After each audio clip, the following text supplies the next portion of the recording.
श्री शिवाय नमस्तु भयम। दोस्तों, जैसा कि आप सभी लोग जानते हैं कि 21 जनवरी 2026 यानी बुधवार को पड़ रही है माघ महीने की शुक्ल पक्ष तृतीया तिथि। और दोस्तों, यह वह तिथि है जो माघ महीने में पड़ने वाली सबसे बड़ी तिथि है, क्योंकि यह बुधवार के दिन पड़ रही है, जो बहुत ही खास है। और दोस्तों, आप सभी लोग जानते हो बुधवार तिथि का अगर सबसे बड़ा कोई उपाय है तो वह 5 गेहूं के दाने वाला उपाय है। तो दोस्तों, इस बुधवार तृतीया तिथि के दिन आप लोगों को इस वाले उपाय को जरूर करना है। बहुत सारे लोग होंगे जिन लोगों ने इस उपाय को ना किया हो, मतलब पूरा साल निकल गया, उन्होंने किसी भी दिन इस 5 गेहूं के दाने वाला उपाय को ना किया हो। पर दोस्तों, आपके पास एक आखिरी मौका बचा हुआ है, जो कि 21 जनवरी बुधवार तृतीया तिथि के दिन है। तो इस दिन आप लोगों को इस वाले उपाय को जरूर कर लेना है।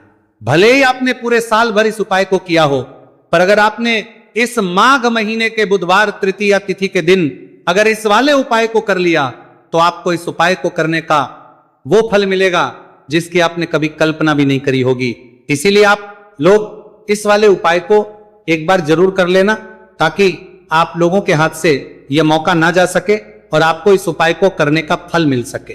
दोस्तों, यह उपाय पंडित जी ने अपनी अभी की ही शिव महापुराण की कथा में बताया है, जिस उपाय को आज हम आपको बहुत अच्छे से समझाने वाले हैं।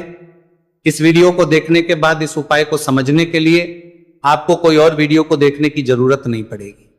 तो चलिए दोस्तों, उपाय को शुरू करते हैं। देखिए, ये इस माघ महीने के बुधवार तृतीया तिथि के दिन ये इतना खास होता है, इतना महत्वपूर्ण होता है।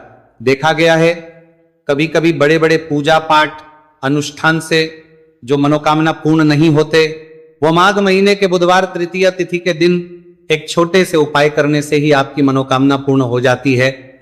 और बहुत सारे लोगों ने इस उपाय को किया भी है और उनको इस उपाय को करने का फल भी जरूर मिला है। अगर आप लोग भी इस उपाय को करना चाहते हैं तो आप इस उपाय को पहले अच्छे से समझ लेना, सुन लेना, उसके बाद करना, आपको इस उपाय का फल जरूर मिलेगा। और इस उपाय को कर लेने से आपके घर में चाहे किसी भी प्रकार दुहक और समस्या क्यों ना चल रही हो, आपको उसका कारण भी नहीं पता है कि भाई ये समस्या किस कारण से चल रही है, उसका कुछ भी कारण हो सकता है, जैसे पितृदोष हो सकता है या किसी भी तरह का मंगल दोष भी हो सकता है। तो इस दिन आप लोगों को ये वाला उपाय कर लेना है।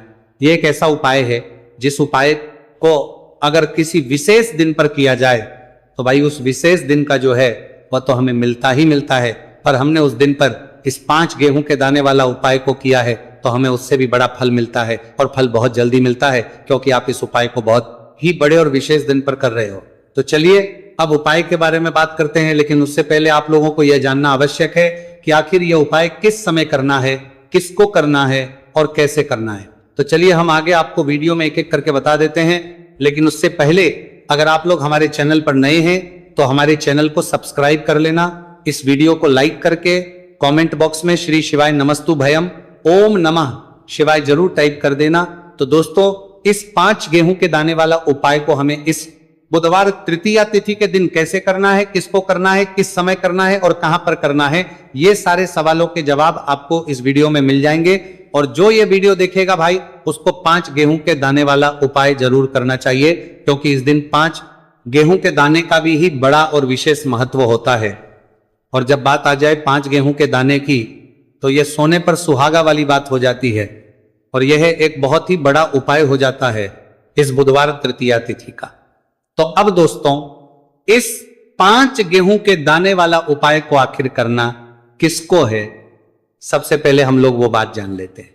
तो देखो, घर की जो बड़ी माताएं बहनें होती हैं, उन माताओं बहनों में से कोई भी एक बड़ी माता बहन इस वाले उपाय को कर सकती है। और अगर आप चाहें तो अपने घर में से सभी सदस्यों को भी इस उपाय को करवा सकते हैं। अगर किसी व्यक्ति की खुद की कोई मनोकामना है, खुद की कोई दुख और परेशानी है जो कि वो अपने लिए करना चाहता है, इस वाले उपाय को तो वो खुद अपने लिए भी कर सकता है।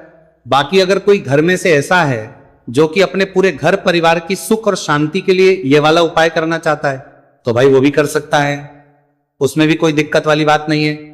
कहने का मतलब यह कि इस उपाय को हर एक सदस्य भी कर सकता है, और पूरे घर परिवार के सदस्य के लिए घर की बड़ी माताओं बहनों में से कोई एक माता बहन भी कर सकती है। माताएं बहनें अगर घर में उपस्थित ना हो या वह ये वाला उपाय ना कर पा रही हो, तो फिर घर का कोई बड़ा सदस्य भी इस 5 गेहूं के दाने वाला उपाय को कर सकता है, चाहे फिर वह पुरुष ही क्यों ना हो, उसमें कोई भी दिक्कत वाली बात नहीं है। उसके बाद में दोस्तों जो अगला प्रश्न निकल कर आता है वह यह इस उपाय को लेकर कि आखिर इस उपाय को हमें किस समय करना है, सुबह के समय करना है कि शाम के समय करना है। तो देखो, इस वाले उपाय को आप लोग सुबह के समय भी कर सकते हो और शाम के समय प्रदोष काल में भी कर सकते हो। अब अगर आप पूछो कि भाई साहब सबसे उत्तम समय कौन सा रहेगा इस 5 गेहूं के दाने वाला उपाय को करने का, तो हम आपसे बस यही कहेंगे कि इस उपाय को आप सुबह के समय करेंगे तो ज्यादा बेहतर होगा, बाकी अगर के समय भी करेंगे तो भी अच्छा होगा, उसमें कोई भी दिक्कत वाली बात नहीं है। तो अब दोस्तों जो अगली सबसे बड़ी और महत्वपूर्ण बात आती है वो ये आती है कि सुबह अगर हम उपाय को करेंगे तो हमें कितने बजे से लेकर कितने बजे तक के बीच में करना है, और शाम के समय प्रदोष काल में करेंगे तो हमें कितने बजे से लेकर कितने बजे के बीच में करना है। सुबह जितनी जल्दी हो सके आप उपाय को करने की कोशिश करना, बाकी किसी कारणवश लेट भी हो जाओ, थोड़ी देर भी हो जाए तो 10 या 11 बजे तक भी आप उपाय कर लेना, पर 12 बजे से ज्यादा देरी ना हो, ठीक है, इस बात का ध्यान रखना। उसके बाद में दोस्तों अगर शाम के समय प्रदोष काल की बात करें, प्रदोष काल का जो समय है होता है वो शाम के 6 बजे से शुरू हो जाता है। मतलब शाम के 6 बजे से लेकर 7 बजे के बीच का जो समय होता है यह समय प्रदोष काल का समय होता है। इस उपाय को 7 या 8 बजे के बीच में भी कर सकते हो, मतलब शाम के 6 बजे से रात 8 बजे के बीच में आप कभी भी इस वाले उपाय को करते हो, उसमें कोई भी दिक्कत वाली बात नहीं है। परंतु बुधवार तृतीया तिथि के दिन कोशिश करना कि समय के अंतर्गत ही कर लो, किसी कारणवश ना कर पाओ तो थोड़ा देरी से भी कर सकते हो, आपको उपाय का फल जरूर मिलेगा। देखिए गुरुदेव ने बताया है कि जो प्रत्येक महीने पंचमी की तिथि आती है वह हमारे जीवन से सारे संकटों को दूर करने के लिए बहुत ही खास होती है। तो देखिए आज के इस पूरे वीडियो में हम आपको गुरुदेव बताए गए 2 से 3 बहुत ही चमत्कारी उपाय बताने वाले हैं। ये तीनों ही उपाय आपके जीवन के सारे संकट और समस्याओं को समाप्त करने वाले हैं। तो चलिए दोस्तों जान लेते हैं गुरुदेव द्वारा बताए गए सबसे पहले चमत्कारिक और विशेष उपाय के बारे में। तो देखिए दोस्तों, इस उपाय को करने के लिए सबसे पहले तो आपको मात्र 5 गेहूं के दाने लेने होंगे और इसी के साथ में आपको 1 लोटा जल लेना है। देखिए जल आपको तांबे के पात्र के अंदर लेना है और विशेषकर ये जो जल है आपको अपने घर से ही लेना है। अब देखिए दोस्तों, इसी के साथ में आपको जो आपने 1 लोटा जल लिया है इसमें आपको मात्र 1 गुड़ का टुकड़ा भी मिलाना है। पूज्य गुरुदेव ने बताया है कि जब भी हम ये गुड़ का टुकड़ा इस पात्र के अंदर डालते हैं तो ये हमारे जीवन के कई प्रकार के दोषों को समाप्त करने के लिए होता है। देखिए ये जो जल है हमारे जीवन से वास्तु दोष, काल दोष और पितृ दोष को समाप्त करने वाला है, तो इसीलिए आपको मात्र 1 गुड़ का टुकड़ा भी इस जल में मिलाना है। अब देखिए दोस्तों, मात्र इन सभी सामग्रियों को सीधे लेकर के आपको पहुंचना है भगवान शिव के मंदिर में। केवल आपको एक विशेष बात का ध्यान रखना है कि आपने जो 5 गेहूं के दाने लिए हैं ये कहीं से भी टूटे हुए खंडित नहीं होने चाहिए, इस बात का आपको विशेष कर ध्यान रखना है। देखिए शिव मंदिर बचने के बाद सबसे पहले तो आपको अपना मुख उत्तर दिशा में कर लेना है तथा दक्षिण दिशा में आपको बैठ जाना है। लेकिन शिव मंदिर में यदि भीड़ अधिक है तो फिर आप किसी भी दिशा में बैठकर इस उपाय को कर सकते हैं। देखिए इस उपाय को करने के लिए सबसे पहले तो आपको एक कार्य करना है। आपके पास जो 5 गेहूं के दाने हैं इन्हें आपको अपने हाथ में लेना है और आपने जो ये गुड़ से युक्त जल तैयार किया था ये जल आपको इन गेहूं के दाने पर डालना है। यानी कि आपको ये जो गेहूं के दाने ही शिवलिंग पर गीले के ही अर्पित करने हैं, क्योंकि सूखी चीजें हम कभी भी शिवलिंग पर अर्पित नहीं करते हैं। अब देखिए दोस्तों, आपको एक कार्य करना है।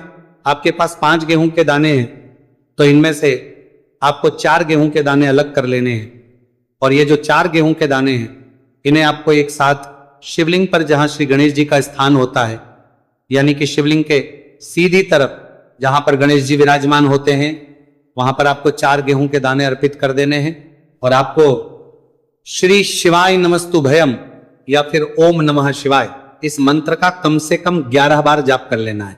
देखिए आपको 4 गेहूं के दाने शिवलिंग के सीधी तरफ अर्पित कर देने हैं। अब इसके बाद आपके पास जो अंतिम गेहूं का दाना बचा हुआ था, 5वां गेहूं का दाना, इससे आपको जो आपके पास जल का पात्र है उसमें डाल देना है और ये जो जल है इसे आपको धीरे धीरे भगवान शिव के शिवलिंग पर ही अर्पित कर देना होगा। श्री शिवाय नमस्तु भयम इस मंत्र का लगातार जाप करते हुए गुरुजी ने बताया है। ये जल आपको इतने धीरे धीरे अर्पित करना है कि आप जल समर्पित करते हुए कम से कम 11 बार श्री शिवाय नमस्तु भयम इस मंत्र का जाप अवश्य कर सकें। अब आपको शिवलिंग के सामने बैठकर थोड़ी सी देर मंगलेश्वर महादेव का स्मरण कर लेना है, क्योंकि विशेषक ये तृतीया तिथि बुधवार के दिन पड़ी है, इसीलिए आपको अवधूतेश्वर महादेव का स्मरण करना है। अब आपको आपके जीवन में जो भी असफलताएं चल रही हैं उन्हें दूर करने की प्रार्थना कर लेनी है। व्यापार में अगर आपको सफलता नहीं मिल पा रही है, आपका बच्चा पढ़ाई लिखाई नहीं कर पाता है, या फिर आपके विवाह में विलंब हो रहा है, तो जिस भी प्रकार की आपकी समस्या है उसे आपको महादेव के समक्ष रख देना है। गुरुदेव ने बताया है जो भी व्यक्ति ये उपाय इस प्रकार से कर लेता है तो उसके जीवन की जो सारी परेशानियां हैं वह धीरे धीरे करके समाप्त होने लगती हैं। चलिए दोस्तों, हम जान लेते हैं गुरुदेव द्वारा बताए गए दूसरे खास उपाय के बारे में। देखिए, ये जो उपाय है आपके जीवन में चल रही कर्ज की समस्या को समाप्त करने के लिए है। देखिए, पूज्य गुरुदेव कहते हैं कि कई बार हम कर्ज तो ले लेते हैं, लेकिन उससे उतारते समय हमें कई प्रकार की कठिनाइयों का सामना करना पड़ता है। और जब हमारा यह कर्ज नहीं उतरता है तो हमारे दिमाग में केवल एक ही बात रहती है कि एक बार है कर्ज उतर जाए, उसके बाद में जीवन में कभी भी कर्ज नहीं लूंगा। तो विशेषकर जीवन से कर्ज से जुड़ी हुई समस्या को समाप्त करने के लिए आपको ये चमत्कारी उपाय करना है। देखिए, इस उपाय को करने के लिए सबसे पहले तो आपको मात्र एक लोटा शुद्ध जल लेना हो तांबे के पात्र के अंदर, अपने ही घर से। इसी के साथ में आपको मात्र एक गुड़ का टुकड़ा भी लेना होगा। गुड़ का टुकड़ा आपको मात्र छोटा सा ही लेना, और सबसे आखिर में आपको मात्र मसूर की दाल लेनी होगी। यदि आप चाहे तो मसूर